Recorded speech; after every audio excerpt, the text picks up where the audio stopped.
os movimentos sociais atualmente não têm força e nem ideologia capaz de chegar a esse ponto. O proletariado não vai acabar com o capitalismo, porque se acabasse não chamaria mais proletariado de qualquer forma. Não vamos mudar a sociedade destruindo um sistema, nós vamos mudar a sociedade imitando a nós mesmos, acima de qualquer coisa.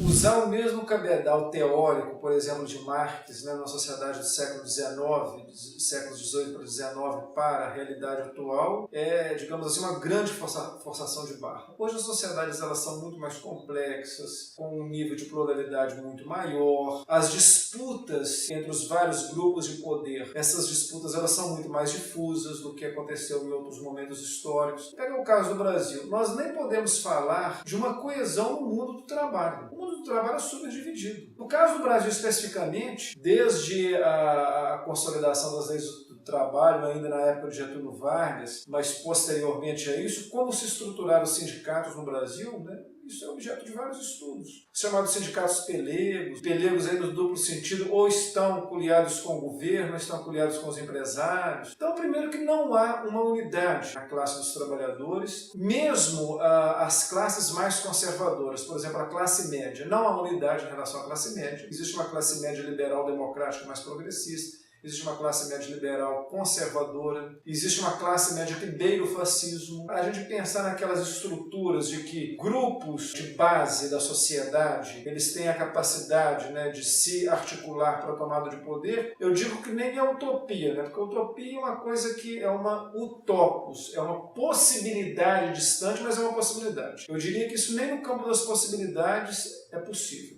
Se, por exemplo, houver uma ascensão do proletariado, como aconteceu, por exemplo, na União Soviética, em Cuba e tudo mais, vai continuar tendo desigualdades sociais da mesma forma. A diferença é que quem estava embaixo vai começar a ter aquela sede pelo poder. É aquela coisa, quem está no poder, essas pessoas já são privilegiadas, entendeu? Essas pessoas elas já têm o seu privilégio e elas não vão abrir mão desse privilégio. Historicamente falando, nós temos os exemplos de que não deu certo e eu acho muito difícil realmente dar certo hoje. Se o proletariado quiser realmente ascender de uma forma que seja igualitária para todo mundo e tudo mais, tem que ter consciência antes. Todo mundo tem que saber o que está fazendo. Sim, eu acho que a Revolução Socialista seria um grande e crucial passo para o fim das desigualdades. Porque qual é o seio da desigualdade? A sociedade classista. Se a gente aí está, então, lutando por um processo revolucionário e a gente tem um Estado que vai zelar pelos interesses da maioria proletariada, visando aí até mesmo uma superação da sociedade classista, onde vai ficar as desigualdades sociais, uma vez que a gente não tem uma sociedade pautada em classe? É a grande chave da questão.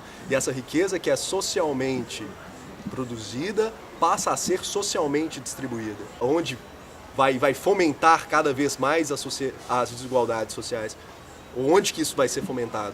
Eu acredito sim, mas como o proletariado vai tomar o poder? Se o proletariado resolver tomar o poder através do uso de armas, infelizmente eu não vou participar. Se o proletariado resolver tomar o poder através das vias democráticas, através das eleições, pode contar comigo. Não basta apenas o proletariado tomar o poder. Isso deve acontecer dentro de um regime democrático, dentro de um regime com a participação de toda a sociedade.